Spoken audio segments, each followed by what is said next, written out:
La brújula de la sierra, Vanessa Núñez, Onda Cero. Pues ahora sí nos metemos de lleno en los papeles de Feliciano. ¿De qué nos vas a hablar hoy, Feliciano? La semana pasada vimos cómo los reyes no se casaban por amor, sino que los enlaces reales eran fruto de complicadas negociaciones entre las distintas casas reales, dando lugar a matrimonios muy dispares y por tanto también, claro, a un sinfín de anécdotas y sucedidos. Según estás empezando, Feliciano, me temo que tienes preparada una historia de algún rey oscense. ¿Cómo me conoces, Vanessa? Pues sí, me has pillado.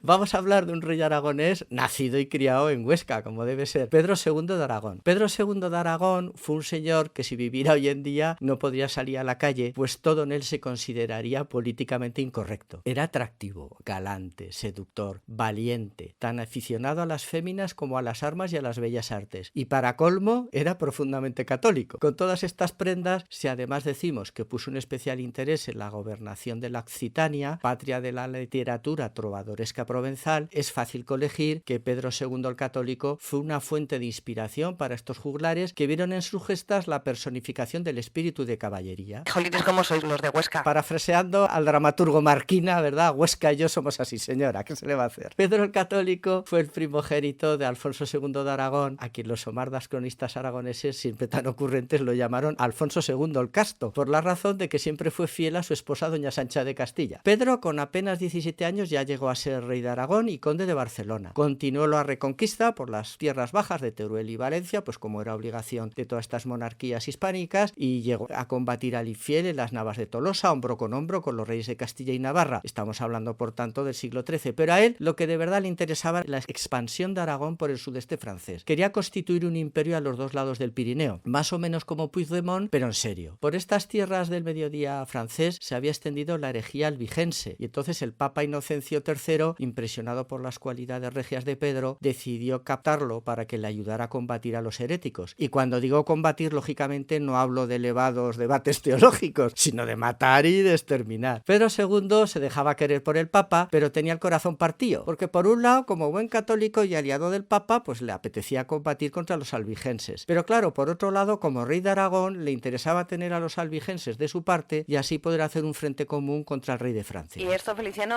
cómo se resuelve el asunto? ¿Con una boda? Pues sí, como hemos dicho al principio, todos estos asuntos territoriales siempre hay que arreglarlos con boda. Y aquí además es cuando entra en juego la pobre María de Montpellier. Y digo pobre porque María de Montpellier es el paradigma de lo poco que pintaba la voluntad de las mujeres en estos juegos de política territorial. Su padre la casó con el vizconde de Marsella, al poco tiempo enviudó, y su padre, sin pedirle opinión por supuesto, la cedió a Bernardo IV, conde de Camins. Entonces el Papa, que veía a Pedro muy dubitativo en su lucha contra los albigenses, vio en María la solución a todos sus problemas. Habló con Bernardo de Camins y la conversación fue más o menos en estos términos. Mira, Bernardo, ¿no crees que María de Montpellier es mucha mujer para un conde como tú? ¿No crees que estaría mejor con un rey hecho y derecho como Pedro II de Aragón? Y Bernardo le diría, hombre, Inocencio, sí, razón tienes, pero claro, divorciarme así de repente. Y el Papa le dijo, bueno, mira, te voy a dar un motivo y así te puedes divorciar de María de Montpellier rápidamente. He hablado con Pedro y te daríamos los territorios de Languedoc para que puedas cuadrar tu condado. Y además, si quieres, hasta te puedo dar indulgencia plenaria. Hombre, gracias, lo de los territorios de Languedoc no está mal tirado, no, mira, me interesaría. Pero hombre, si además ya me das la indulgencia plenaria, así que el Papa disolvió el matrimonio y entregó a María de Montpellier al rey Pedro de Aragón. Toma ya, qué barbaridad,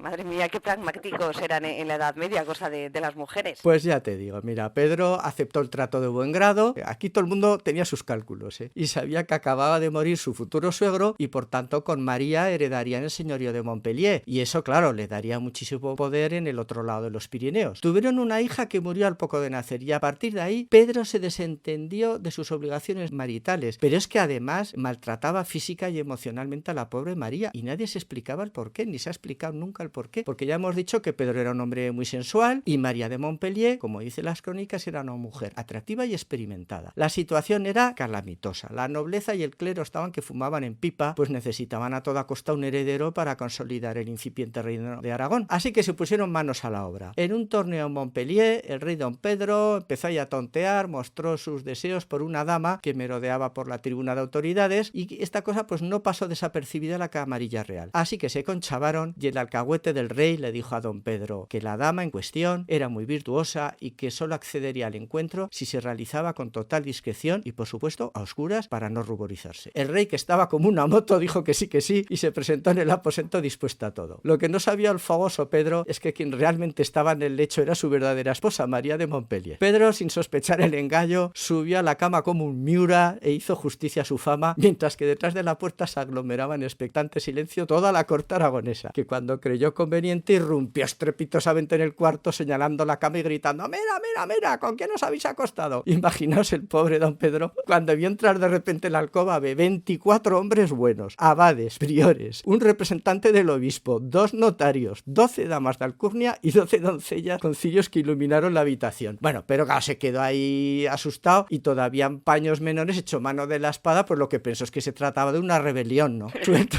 el equívoco, se dio cuenta que había cometido adulterio con su propia esposa. Entonces, muy cabreado, eso sí, se allanó ante la evidencia y dijo: bueno, ya que es así, que se cumpla lo que Dios quiera. ¿Y qué quiso Dios? Pues Dios quiso lo propio, que a los 9 meses justos naciera un precioso niño, que de mayor sería Jaime I el Conquistador, quien consiguió para la corona aragonesa, y no solo consiguió, sino es que los creó, los reinos de Valencia y de Mallorca. Supongo que el rey don Pedro, al ver la sonrisa del bebé, volvería al redil familiar. Nah, qué va.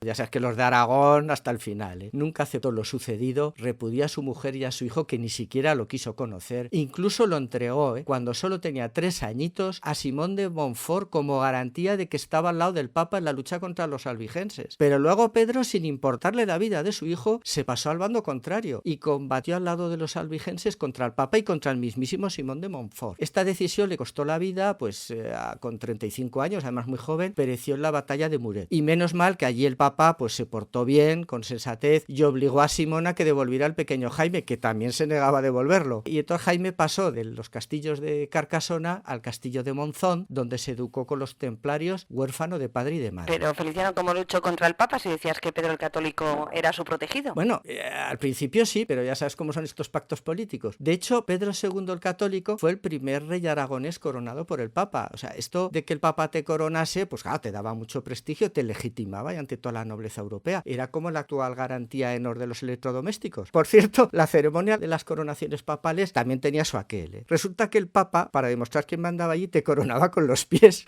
que también son ganas de molestar. Pedro, muy somar de aragonés, se fabricó una corona de pan ácimo. El pan ácimo es el pan sin levadura que se usa para consagrar en la misa. Ajá. Entonces, claro, el Papa, por respeto a las sagradas formas, al ver ahí la corona, no tuvo más remedio que coronarlo con las manos. Nos ha encantado estos papeles tuyos que nos traes este martes. José Manuel, andas por ahí. ¿Qué te ha parecido? A mí lo que me ha hecho mucha gracia es lo del padre de Alfonso II, que le llamaban el casto, porque no le ponían los cuernos a su mujer. Se llamaba Alfonso Ramón. Su madre, la reina, que era doña Petronila, la reina de Aragón, lo llamaba Alfonso, y él firmaba como Alfonso, siempre Alfonso II de Aragón. Y su padre, el conde de Barcelona, Ramón Berenguer IV, tiraba más para casa y lo llamaba Ramón, hasta el punto que doña Petronila en muchos documentos aparece que dice: mi hijo Alfonso, al que su padre llaman Ramón. Alfonso además fue el primer rey de Aragón, que también fue conde de Barcelona, porque lo heredó de su padre, Ramón Berenguer IV, y anexionando de esta forma el condado de Barcelona a la Casa de Aragón. Y además esto es la prueba clara de que Cataluña nunca ha existido ni como reino, ni como nación, ni como nada de todas estas falacias, ¿no?, que con tanto descaro nos quieren vender hoy en día. Pues nos han encantado tus papeles, siempre nos ilustras todos los martes. Hoy muy variados, ¿eh? Sí, muy variados. Eso sí, Huesca aparece siempre por ahí, ¿eh? Hombre, no puede faltar. Oye, que hemos tenido reyes, ¿eh? Que no todas las ciudades lo pueden decir. Pues sí, cierto es. Feliciano, pues muchísimas gracias por haber estado con nosotros y por haber traído también hoy tus papeles. Pues a vosotros por aguantarme. Nos vamos con esta canción que se titula Me río como tú, Feliciano, que siempre estás riendo. Onda Cero Sierra, 106.6 FM.